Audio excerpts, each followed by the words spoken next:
dengan tayangan.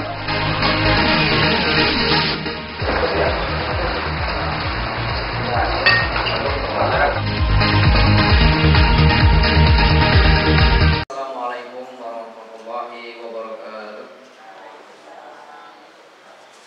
Alhamdulillahirabbil alamin. Wa bihi nasta'inu ala umuri dunya waddin. Wassalatu wassalamu ala asyrafil anbiya'i wal mursalin nabiyyina Mustafa Muhammadin wa ala alihi wa ashabihi ajmain wa man tabi'ahum bi ihsan ila yaumiddin wa ba'd. Asyhadu an la ilaha illallah wahdahu la syarika lahu wa asyhadu anna Muhammadan abduhu wa rasuluhu alladzi la nabiyya wa la rasula ba'da. Yaqulullahu tabaraka wa ta'ala ya ayyuhalladzina amanu taqullaha haqqa tuqatih wa la tamutunna illa wa antum muslimun. Wa qala nabiyyuna Muhammad sallallahu alaihi wasallam ittaqillaha haitsu ma kunta wa atbi'is sayyi'atal hasanata tamhuha wa khaliqin nasa bi khuluqin hasanin. Sebelumnya saya mau tanya dulu, ini apa kabarnya Pak, Bu, sehat? Alhamdulillah. Mudah-mudahan Allah Subhanahu wa taala masih memberikan kita sifat istiqomah di dalam memegangi Islam ini ya Bu ya. Dan semoga kita termasuk di antara hamba Allah yang melaksanakan perintah Allah Subhanahu wa taala. Pertama, kita disuruh takwa. Ya ayyuhalladzina amanu taqullaha haqqa tuqatih. Wahai orang beriman, bertakwalah kepada Allah dengan sebenar-benar takwa. Kemudian yang kedua, kita disuruh istiqomah dalam takwa. Wala tamutunna illa wa antum muslimun. Jangan kalian mati kecuali tetap sebagai seorang muslim, orang yang berserah diri kepada Allah Subhanahu wa taala.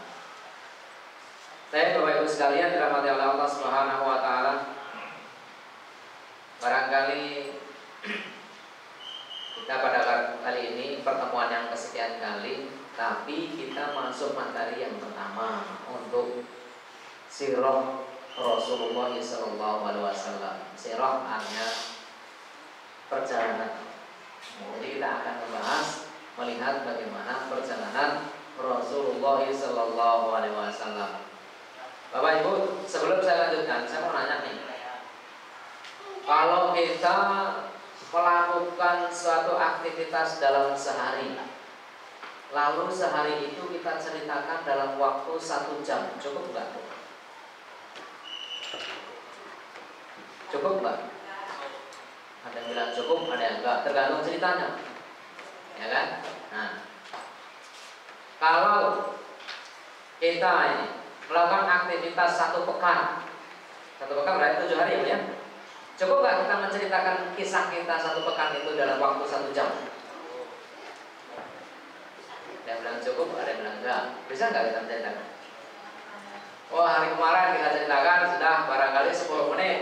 Nah, hari selanjutnya 10 menit lagi. Akhirnya kan ada terjadi peristiwa penting jadi 20 menit. Dan seterusnya, akhirnya 80 menit.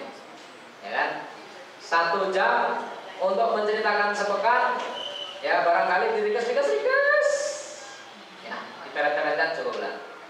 Bagaimana kalau 1 bulan perjalanan kita dalam kehidupan kita, 1 bulan kita ceritakan, kita ngobrol dengan tetangga 1 jam, cukup nggak gitu? Itu ceritanya 1 bulan. Nggak cukup ya Bu. 1 hari aja karena nggak cukup ya. Nah, saya 1 bulan itu barangkali nggak cukup 1 jam ya Bu ya. Sekarang yang akan kita ceritakan ini Bu 63 tahun. Berapa bulan itu? 63 kali 12 berapa ya? Kali 10 saja itu sudah 600-an 600 bulan. Betul ya? 600 bulan.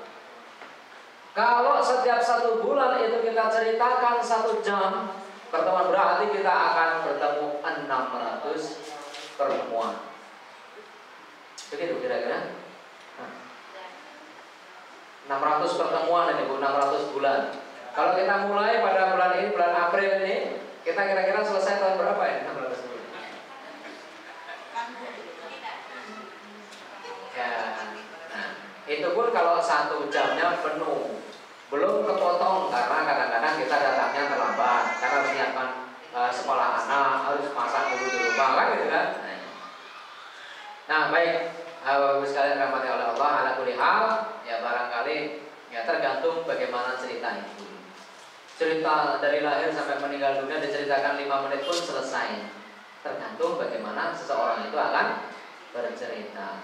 Film-film itu cuma 1 jam, ceritanya selesai dari lahir sampai meninggal dunia. Kalau begitu tergantung ceritanya. Nah, baik, kita akan melihat dengan sirah sirah Rasulullah sallallahu alaihi wasallam. Kita awali dengan ayat Allah Subhanahu wa taala, "Laqad kana lakum fi Rasulillahi uswatun hasanah liman kana yarjullaha wal yawmal akhir wa dzakarallaha katsiran." Sungguh dalam diri Rasulullah sallallahu alaihi wasallam itu ada suri tauladan yang baik. Bagi siapa?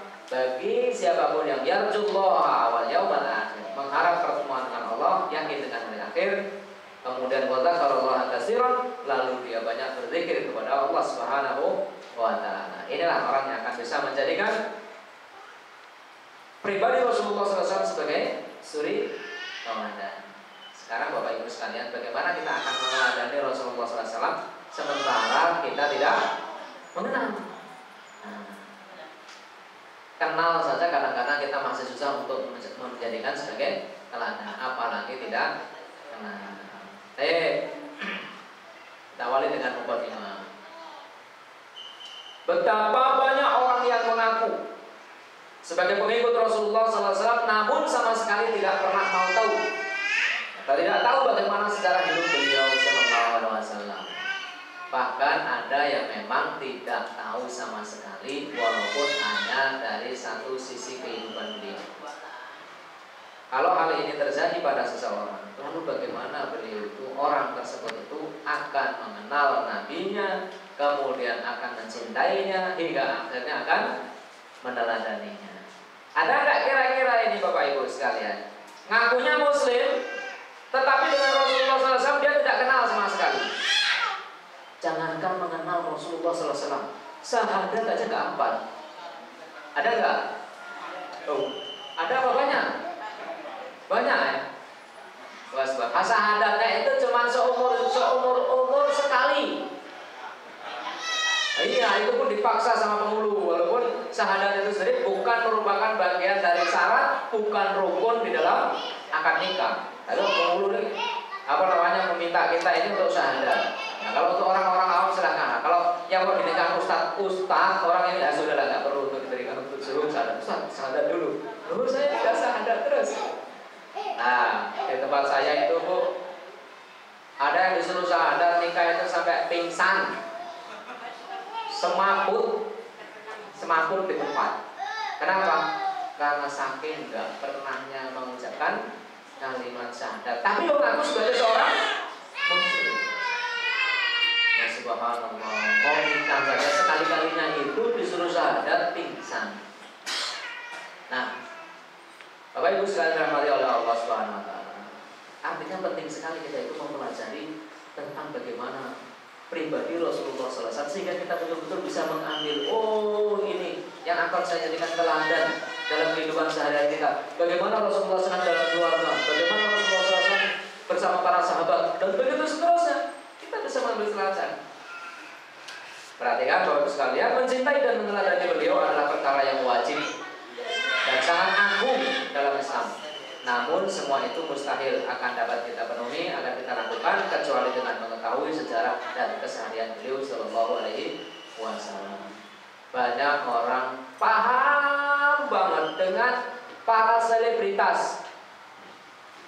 Ya Bu ya, para selebritas itu setiap hari diceritakan. Barangkali kita cuma mendengar sekali aja langsung hafal. Si fulanah itu kemarin gini-gini lah, hafal kita.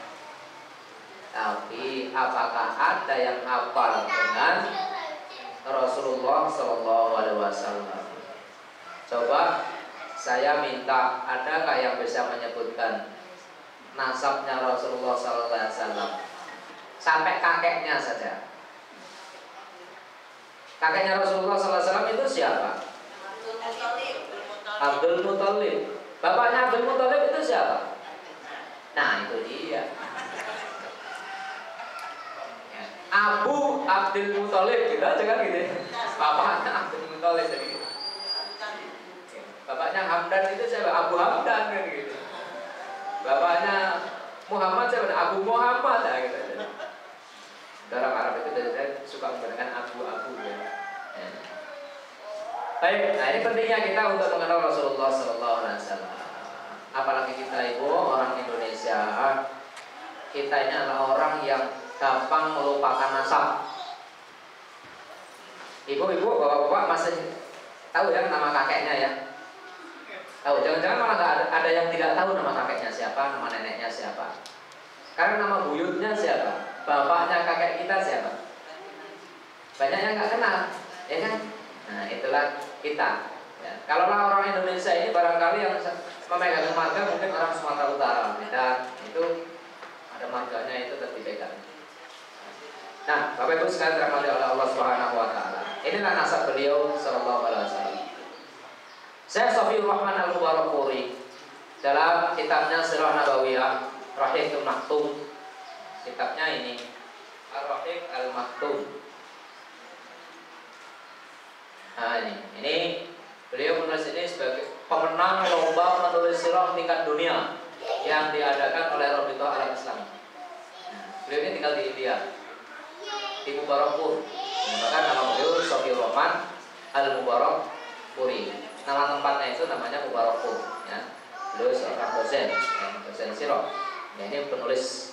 Kemudian juga beliau itu termasuk pakar hadis. Ya. Nah, jadi menulis ini untuk lomba tingkat dunia. Yang lulus para ulama-ulama. Nah, beliau sebagai pemenang lomba penulisan sejarah Rasulullah Sallallahu Alaihi Wasallam. Baik, beliau menyatakan bahwa nasab Rasulullah SAW terbagi menjadi 3.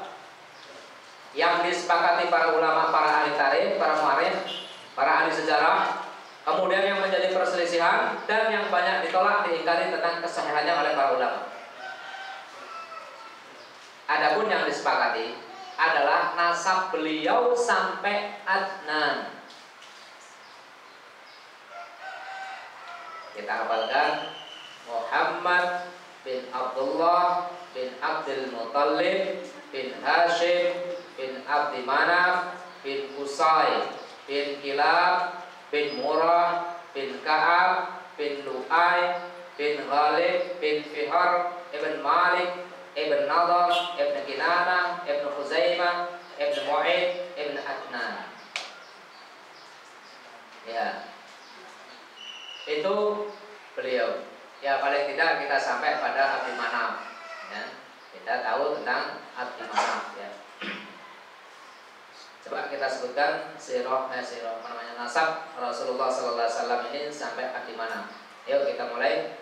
Muhammad bin Abdullah bin Abdul Muttalib bin Hashim bin Abdi Manaf. Berarti tinggal nambahin 2 saja, Hashim sama Abdi Manaf. Karena kita sudah hafal Abdullah, sudah hafal Abdul Muttalib. Tinggal nambahin siapa Bu? Pak Hashim sama Abdi Manaf.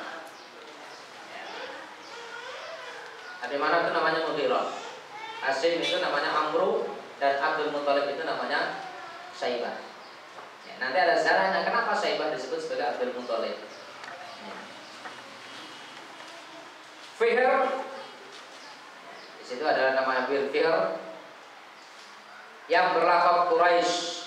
Ya, di sini disebutkan bin Kilab, bin Murrah, bin Ka'ab, bin Lu'ay, bin Ghalib, bin Fihr. Ya, bin Fihr. Nah, Fihr inilah yang diberikan lakop, julukan dengan nama Quraisy. Dan kepada Quraisy Fihr inilah beliau dinisbatkan. Ya, jadi kepada suku Quraisy. Suku kalau disebut suku Quraisy berarti keturunan dari Fihr. Ya, bukan keturunan dari yang lain-lainnya, tapi keturunan dari Fihr. Semua keturunan beliau, kabilah yang senasab sampai pada beliau berarti termasuk Quraisy. Sedangkan selainnya maka bukan Quraisy. Jadi tidak semua orang Arab itu Quraisy. Oleh karena itu, sebagian para ulama dan ini kuat pendapatnya mempersyaratkan untuk menjadi khalifah ini harus dari Quraisy. Karena tidak semua orang Arab adalah dari suku Quraisy. Nah, sedangkan yang diperselisihkan adalah nasab beliau setelah Adnan sampai Nabiullah Ibrahim. Itu diperselisihkan, mempertanyakan tentang keabsahan, tentang kebenaran nasab antara Adnan sampai Nabiullah Ibrahim alaihissalam. Tentang siapa-siapanya. Kalau bahwasanya beliau Rasulullah SAW adalah termasuk keturunan Nabi Ibrahim, semua ulama sepakat.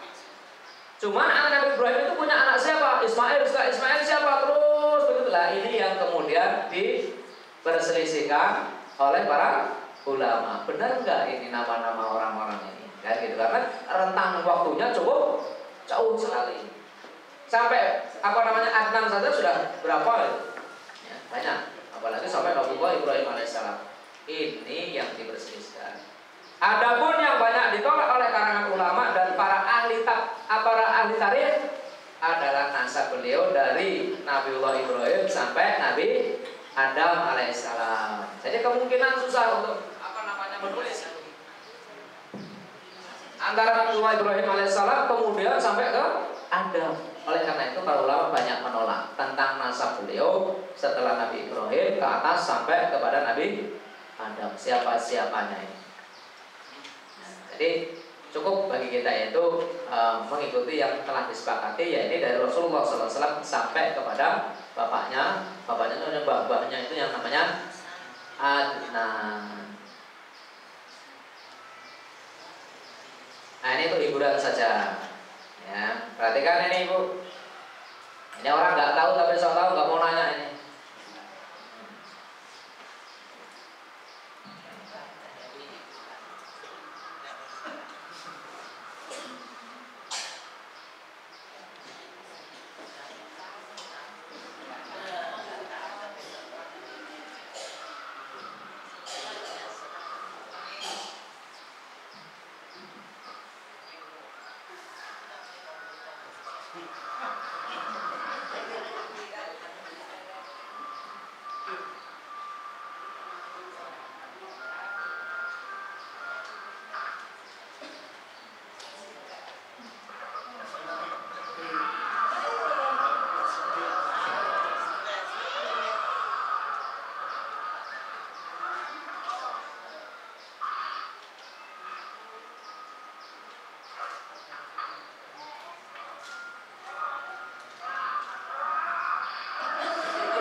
Makanya kalau nggak tahu nanya aja, jangan malu-malu, daripada menyusahkan akhirnya berakibat fatal.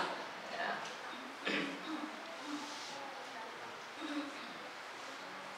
Ya. Keluarga beliau Sallallahu Alaihi Wasallam. Ya. Tapi yang tadi nggak usah diingat-ingat, itu untuk ini aja.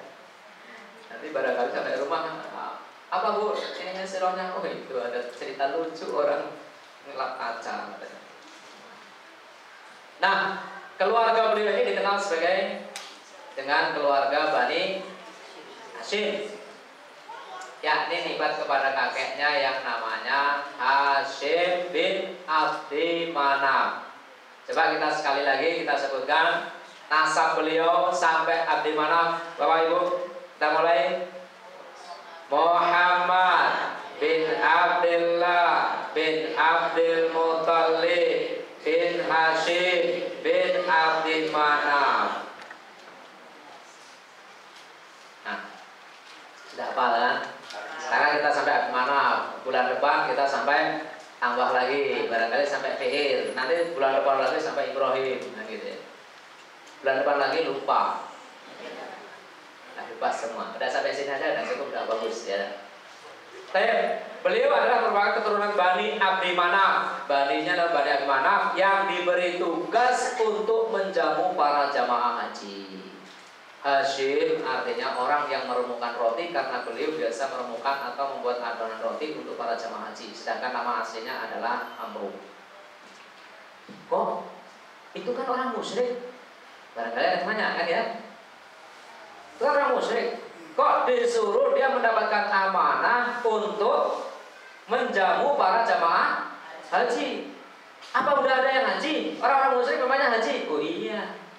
Mereka ini adalah orang-orang yang sebenarnya banyak dan tekun beribadah kepada Allah Subhanahu wa taala. Banyak berkorban. Menjamu jamaah haji dengan minumannya, dengan makanannya, dengan pakaiannya. Bahkan di antara mereka ada yang menyembelih ribuan onta untuk dijamukan kepada jamaah haji. Sekali musim 1000 ekor onta. Sudah. Namun semuanya itu tidak menjadi pahala. Kenapa? Karena mereka salah dalam beribadah kepada Allah melalui patung-patung. Alias mereka disebut sebagai orang musyrik. Maka Allah Subhanahu wa taala menyatakan aja'altum siqayatal haji wa imaratal masjidil haram kaman amana billahi wal yaumil akhir wa jahada fi sabilillah la yastawuna indallah. Apakah kalian sangka bahwasanya memuliakan orang-orang yang haji, memakmurkan Masjidil Haram itu sama dengan orang yang beriman kepada Allah, beriman pada hari akhir, dan mereka yang berjihad di jalan Allah? La yastawuna indallah, tidak sama di sisi Allah Subhanahu wa taala. Jadi mereka itu punya perasaan bangga dan menjadi orang yang paling terhormat manakala mereka itu diberikan amanah untuk menjaga Masjidil Haram, khususnya pemegang kunci Ka'bah. Itu orang yang paling dihormati di Mekah, di Saudi pada waktu itu namanya belum Saudi, ya. Itu adalah orang yang memegang kunci Ka'bah. Jadi mereka orang-orang yang tekun memakmurkan Masjidil Haram. Orang yang setiap tahunnya menyelenggarakan haji. Termasuk Abu Jahal itu juga haji Abu Jahal, haji Abu Lahab. Nah kan gitu ya. Iya haji mereka, jangan-jangan tidak haji. Oleh karena itu Rasulullah SAW dalam dakwahnya itu memanfaatkan musim haji. Tatkala pada musim haji tiba, Rasulullah memanfaatkan waktu itu. Sehingga banyak orang-orang Madinah yang kemudian mau untuk menerima dakwah hingga akhirnya menjadi negeri hijrah. Nah, Bapak-Ibu sekalian dirahmati oleh Allah Subhanahu wa taala. Inilah keluarga beliau dikenal dengan keluarga Bani Hashim. Ini nisbat pada kakeknya yang bernama Hashim bin Abdi Manaf. Kemudian beliau juga adalah orang yang pertama kali mempelopori dua perjalanan orang-orang Quraisy. Hashim, yakni perjalanan pada musim panas dan perjalanan pada musim dingin, yang kemudian inilah yang menjadi tradisi hingga akhirnya Allah pun menyebutkan perihal perjalanan tersebut dengan surat Al-Quraisy. Apa bunyinya itu, Bu? Pak? Li'ilafi Quraisy ilafihim rihlatash shita'i was-sayf. Nah, seperti itu. Falyabudu rabb hadzal bait alladzi at'amahu min ju' wa amanahu min khawf.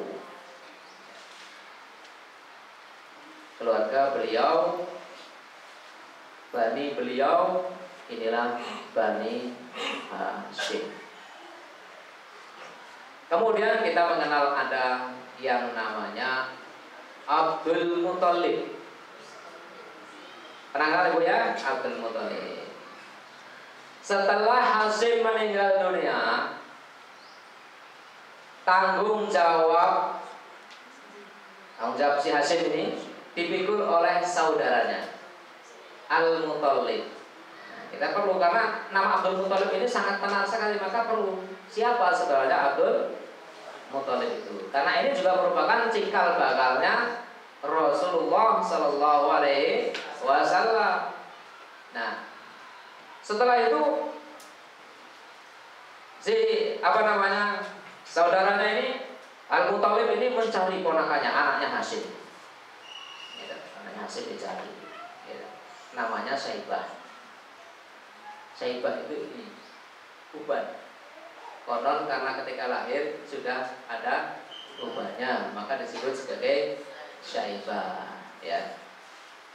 Wasta'ala ra'si Saibah. Dalam Al-Quran seperti itu, sementara kepalaku sudah banyak ubannya. Nah, Ia mencari keponakannya yang bernama Syaibah yang tinggal bersama ibunya di Yasrib, ya, di Madinah. Dulu namanya Yasrib. Ketika Rasulullah SAW hijrah, ya, itu namanya Yasrib, belum Madinah. Setelah Rasulullah hijrah di sana, maka kemudian namanya diganti dengan Madinah. Kemudian mengambilnya dan membawanya ke Mekah, ya, ke Mekah bersama Muthalib ini. Syaibah ikut dengan Muthalib. Ya, Syaibah ini ikut bersama Muthalib. Muthalib ini siapa, Pak? Bu? Siapanya Syaibah? Pamannya, ya kan? Pamannya Syaibah. Maka orang-orang pun mengira, weh, Muthalib sekarang sudah punya budak baru, sudah punya pelayan baru, sudah punya bujang baru. Hingga akhirnya karena si ponakannya ini disangka oleh orang-orang sebagai budaknya Muthalib, sehingga orang-orang pun di situ menyebutnya sebagai Abdul Muthalib, budaknya si Muthalib. Itu maksudnya. Sehingga pemberian nama Abdul Muthalib begitu sejarahnya, karena orang menyangka bahwasanya dia adalah budaknya si Muthalib, ya, sehingga disebut sebagai Abdul Muthalib. Bahkan nama ini mengalahkan namanya sendiri. Siapa namanya Abdul Muthalib, Bapak Ibu? Syaibah. Ya, kan kadang-kadang kita lebih mengenal nama saya saja, lupa nama mbak saya, mbak perempuan dari ibu saya itu, karena cuma dikenal namanya Mbah Bayan. Udah itu semua satu kampung itu taunya Mbah Bayan. Udah itu aja. Kenapa? Karena suaminya dulu sebagai Bayan. Udah Mbah Bayan itu aja. Asal Mbah Bayan sudah, pokoknya nggak ada yang lain kecuali dia. Walaupun Bayannya udah ganti berpuluh-puluh kali, asal disebut namanya Mbah Bayan, nggak ada yang lain kecuali yang mbah saya itu. Nah, jadi sampai namanya hilang, ditelan Al-Bayan, nama Bayan. Sudah, asal disebut Mbah Bayan, ya sudah, nggak ada yang lain. Nah, jadi begitu pula Abdul Muthalib ini mengalahkan nama Syaibah. Ya karena waktu itu juga nggak ada sekolahan sih ya. Kalau di sekolah kan nama asli tetap ditulis ya, ada aktenya sekarang kan gitu kan. Sekarang nggak ada, waktu itu nggak ada ya, aktenya nggak ada, akte kelahirannya nggak ada. Di sekolahan juga nama resminya tidak ditulis. Oleh karena itu hanya sekedar sebutan dari masyarakat setempat bahwa Syaibah itu kemudian disebut sebagai Abdul Muthalib. Syaibah dilahirkan di Madinah setelah ayahnya meninggal dunia. Yatim. Nah, sama ya dengan Rasulullah SAW. Setelah ayahnya meninggal dunia, di sanalah ia diasuh oleh ibunya namanya Salma binti Amru hingga usia remaja, kemudian diambil oleh Al-Muthalib, dibawa kemana tadi? Ke Mekah. Karena Muthalib tadi dia juga punya kesibukan apa? Ngurusi apa? Ka'bah, Masjidil Haram, kemudian menjamu jamaah haji. Beliau diberi nama Syaibah oleh ibunya karena ketika lahir rambutnya sudah ada yang beruban. Syaibah itu artinya ubang. Enak betul ya orang Arab itu ngasih nama ya kan? Ya kan? Oh ada rambutnya berubah, Syaibah. Nah, gitu. Ya, jadi kadang-kadang kayak orang Jawa gitu ya. Orang Jawa ketika kelahirannya barangkali dikhawatirkan oleh bidannya wah ini susah lahirnya. Tapi bidan dulu itu sabar sekali, nggak sebentar sesar, sabar. Akhirnya betul terlahir, akhirnya dikasih nama Bejo karena Bejo bisa keluar. Nah, kan gitu. Ketika punya anak, ya kan 1, 2, 3 meninggal dunia, maka anak yang keempat laki-laki dikasih nama siapa Bu? Pak? Urip. Akhirnya hidup. Itu kadang orang tua itu seperti itu masih dengan doa, ya kan? Nah, juga nama itu kan tergantung kondisi waktu itu ngasih nama bagaimana, ya kan? Nah, jadi ya mungkin kalau misalkan pas waktu reformasi ada namanya bintang reformasi, itu nama partai ya. Apalah namanya ya waktu itu ada yang baru lahir itu namanya apa itu reformasi apa? Saddam Hussein. Ya orang yang suka dengan Baik. Sepeninggal pamannya, yakni Al-Muthalib, Syaibah yang kemudian dikenal dengan Abdul Muthalib menggali sumur Zam-Zam yang setelah sekian lama tertimbun melalui petunjuk mimpi yang diterima. Jadi Abdul Muthalib itu mimpinya itu disuruh untuk menggali sumur. Di situ tempatnya, sumur itu sudah hilang. Sumur itu hilang karena sudah tertimbun, sudah hilang. Kemudian oleh Abdul Muthalib digalilah, tentu bukan sendirian, tentu dengan dibantu oleh yang lain. Dari penggalian itu ditemukan berbagai macam barang-barang berupa pedang, perisai, kemudian 2 patung kijang dari emas. Subhanallah ya. Pedang-pedang itu kemudian dipajang di pintu Ka'bah, sedangkan 2 patung kijang emas itu dipajang di dekatnya. Kemudian beliau memberi minum para jemaah haji dengan air Zam-Zam hingga sekarang. Abdul Muthalib dapat pahala enggak itu ya? Dapat pahala enggak itu atas dasarnya Abdul Muthalib itu? Kalau dia muslim dapat pahala, kalau dia bertauhid, sayangnya dia musyrik. Jadi peristiwa ini Bapak Ibu sekalian, ini sekaligus menegaskan kepada kita bahwasanya ketika terjadi sesuatu yang luar biasa kepada seseorang, itu tidak menjamin bahwasanya orang itu dicintai Allah, lurus pemahamannya dan seterusnya. Buktinya Abdul Muthalib ini. Bahkan ini melakukan satu peristiwa yang sangat luar biasa. Apa? Melalui mimpi coba. Melalui mimpi, kemudian dibuktikan mimpinya itu betul rupanya itu. Ya kan? Sumur Zam-Zam yang sampai sekarang itu tidak pernah kering, nggak pernah meluap airnya ke atas. Diambil juta-juta orang, ya kan? Triliunan barel mungkin sudah diambil, nggak habis-habisnya. Padahal itu sumurnya itu di tengah tempat-tempat batu kering, tandus gitu ya. Kok ada mata air yang sangat luar biasa betul. Ini berbalik dengan teorinya para ahli ahli geologi. Pokoknya ahli air kan gitu ya. Kata Menteri Kehutanan, supaya air tidak hilang, tanam pohon banyak-banyak, jangan sampai tandus. Kalau tandus, air akan hilang. Tapi ini nyatanya Allah menunjukkan justru di tempat yang paling tandus, airnya paling banyak, nggak pernah kering. Nah ini Bapak Ibu sekalian dirahmati Allah. Sekali lagi, ketika ada suatu kejadian yang sangat luar biasa, apalagi ini melalui mimpi, lalu kemudian dibuktikan dan buktinya benar, ini tidak langsung menunjukkan bahwasanya orang itu lalu dicintai oleh Allah, lalu orang itu berada di jalan yang benar. Tidak. Barangkali Bapak Ibu sekalian, kalau peristiwa seperti ini terjadi di Indonesia, orang Indonesia itu pasti akan berduyun-duyun ngikutin Abdul Muthalib ini, yakinlah itu. Masang patung emas, wah ini patung emas dari Abdul Muthalib, penemuan dari ini, dapat wangsit, dapat ilham, dapat wahyu dari Allah Subhanahu wa Ta'ala. Kalau enggak pasti enggak benar. Kalau setan pasti kerjanya ngapusi dan seterusnya. Bahwa alangkah banyaknya, ya kan? Orang akan tertipu andaikan Abdul Muthalib hadir di Indonesia terus mimpi kok mimpinya benar. Wah subhanallah. Ya kan? Kita ini kan kadang-kadang baru melihat peristiwa kecil ya, yang kita anggap luar biasa. Wah sudah berduyun-duyun. Ada anak kecil itu punya batu kemudian dicelupkan di air. Katanya bisa menyembuhkan. Lah dari Sabang sampai Merauke berduyun-duyun. Wah seperti itu. Baru satu, belum Abdul Muthalib. Kalau Abdul Muthalib dari Sabang sampai Merauke, subhanallah.